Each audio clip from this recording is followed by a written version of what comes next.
The flames were already swallowing the forest when Ethan Cole heard a child scream. Everyone else was running away from the wildfire. But Ethan, a single father with nothing left to lose, ran straight into it. What the little girl whispered to him that night would haunt him and later change his entire life. The wildfire started like a rumor. At first, it was just smoke curling above the pine trees on the edge of Redwood Valley, thin and distant, easy to ignore. By noon, the sky had turned the color of rusted metal. By evening, ash drifted down like snow, settling on rooftops, cars, and the tired shoulders of people who had already lived through too many disasters. Ethan Cole was fixing a broken cupboard in his small rented cabin when the emergency alert buzzed on his phone. Mandatory evacuation. Wildfire approaching. Leave immediately. He froze. Across the room, his 7-year-old son Noah sat cross-legged on the floor, pushing toy cars along a faded rug, completely unaware that their world was about to catch fire. "Dad," Noah asked, looking up, "why does it smell like a barbecue?" Ethan swallowed hard. It's nothing, buddy," he said, forcing a smile. "We're just going on a little trip." The truth was, Ethan hated trips. They reminded him of how unstable life had become since Claire, Noah's mother, died 3 years earlier in a highway accident. Since then, Ethan had been everything: father, mother, provider, protector, while barely holding himself together. He packed fast: clothes, Noah's inhaler, a photo of Claire, and the envelope with overdue bills he never seemed to escape. As they stepped outside, sirens wailed in the distance. Neighbors rushed past with suitcases, pets, children crying in their arms. That's when Ethan heard it. A scream. Not an adult shout. Not panic. A child's scream, thin, terrified, cutting through the chaos. "Dad," Noah whispered, gripping Ethan's hand. Ethan looked toward the tree line. Smoke billowed, thick and black now, flames flickering between the trunks like living creatures. Every instinct screamed run, but another instinct, deeper, older, screamed louder. "Stay here," Ethan told Noah, kneeling to his level. "Do not move. I'll be right back." Noah's eyes widened. "Dad, no." Ethan was already running. The heat hit him first. It wasn't just warmth, it was pressure, like the air itself was trying to crush his lungs. His eyes burned, his throat closed, but the scream came again. "Help! Please! Hey!" Ethan shouted. "I'm coming." Branches snapped under his boots. Sparks floated through the air. He wrapped his jacket around his mouth and kept going. Then he saw her. A little girl, no older than 10, trapped behind a fallen tree. Her blonde hair streaked with ash, her face smeared with soot and tears. Flames crept closer behind her, eating the forest alive. "It's okay," Ethan said, dropping to his knees. "I've got you." She shook violently. I can't find my dad." Ethan lifted the tree just enough to pull her free, muscles screaming in protest. He grabbed her, hoisted her into his arms, and turned back the way he came. That's when the wind shifted. The fire roared louder, faster. A wall of flames surged across the path behind them. Ethan's heart slammed into his ribs. No way back. He scanned the area, spotting a shallow ravine ahead. Barely shelter, but it was all they had. He ran.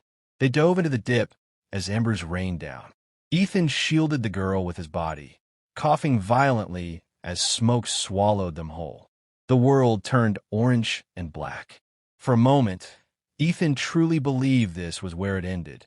Not with dignity or purpose, just burned alive in a forgotten forest. The girl clutched his shirt. "Mister," she whispered through sobs. "It's okay," he said hoarsely. "I've got you." "What's your name?" "Lily." "Lily," he said. "You're safe. I promise." The fire passed like a furious beast, leaving silence behind, broken only by crackling embers and Ethan's ragged breathing. Minutes later, firefighters found them. Alive. At the evacuation center, chaos reigned. Families searched for each other. Volunteers shouted names. Cameras flashed. Ethan sat on a folding chair, hands trembling, Noah pressed against his side, refusing to let go.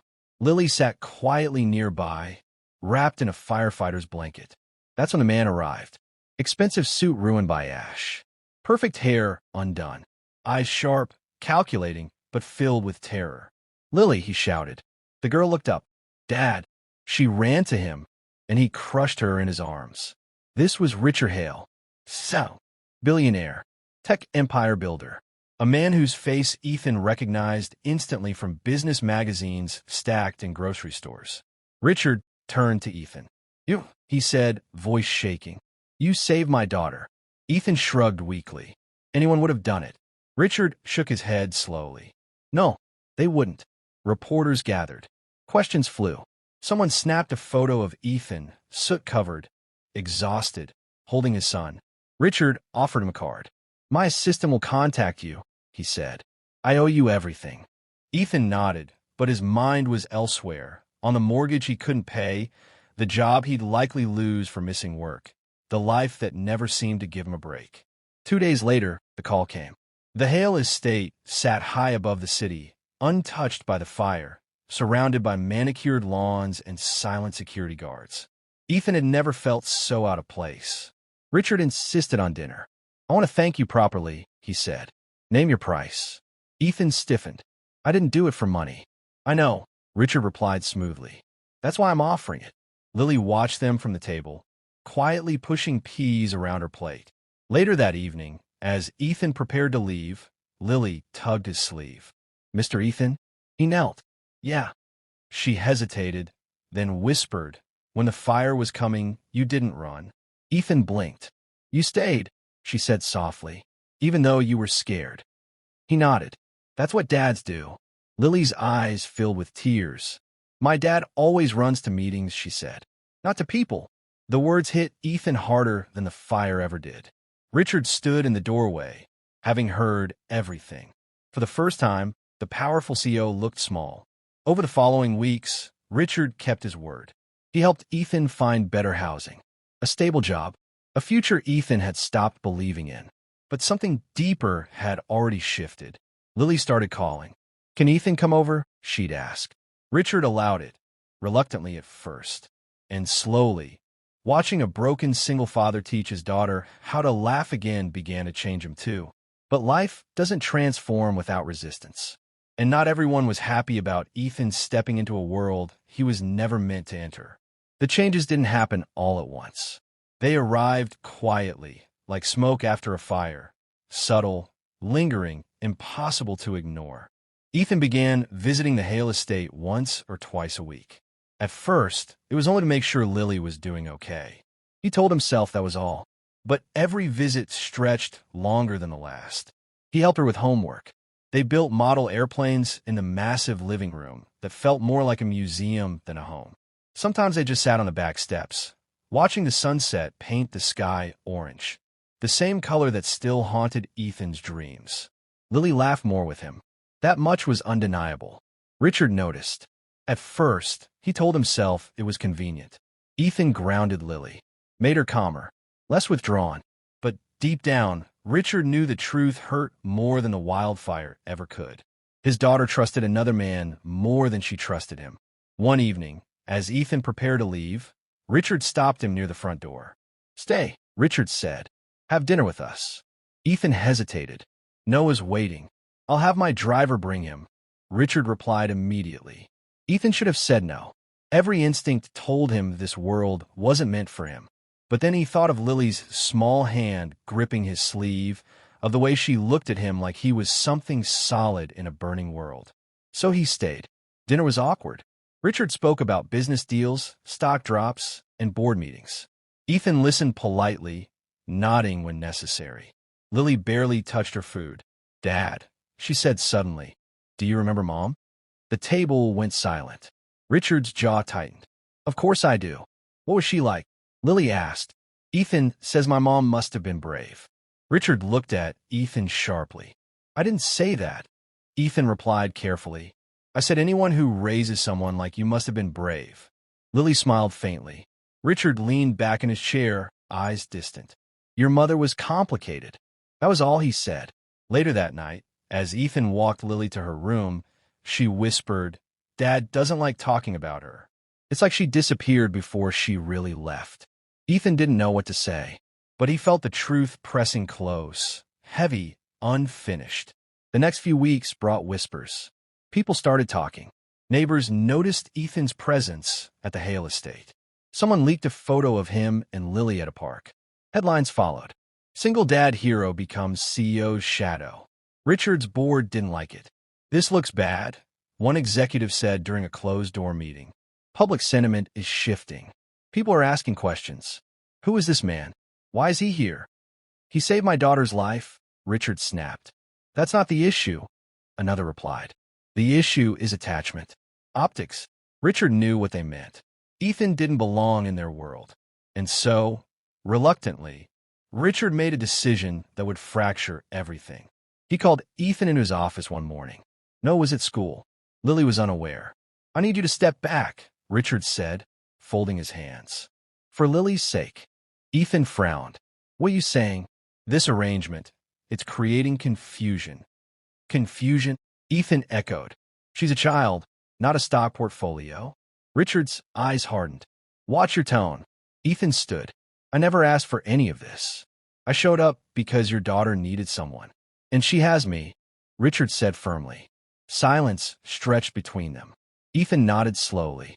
"Then stop calling me." That night, Lily waited by the window until midnight. Ethan never came. Days passed, then weeks. Lily withdrew again. Teachers called. Therapists worried. Richard threw himself into work, convincing himself this pain would pass. It didn't. One rainy evening, Lily locked herself in her room. Richard forced the door open to find her sitting on the floor, clutching the firefighter's blanket from the wildfire. "You promised," she whispered. Richard's voice broke. "Promise what?" "That you wouldn't make him disappear like Mom." The words hit him harder than any boardroom attack. "Lily," he said softly. "You didn't run into the fire," she continued, tears streaming. "Ethan did. He didn't have to. He just stayed." Richard sank to his knees. For the first time in his life, he understood the cost of always choosing ambition over presence. That same night, Richard dug through old memories he'd locked away. Emails, voicemails, regrets. Lily's mother, Marianne, had begged him once. "Be here," she'd said, "before Lily grows up thinking love is optional." Richard hadn't listened. Marianne died believing she'd failed as a mother. The truth shattered him. The next morning, Richard showed up at Ethan's small apartment.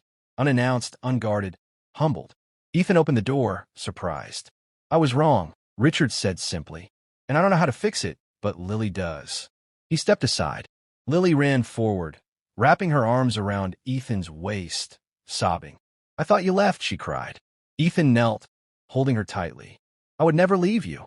Richard watched, not with jealousy this time, but gratitude. From that day on, things changed. There were boundaries, honesty, shared responsibility. Ethan didn't replace Richard. He completed him.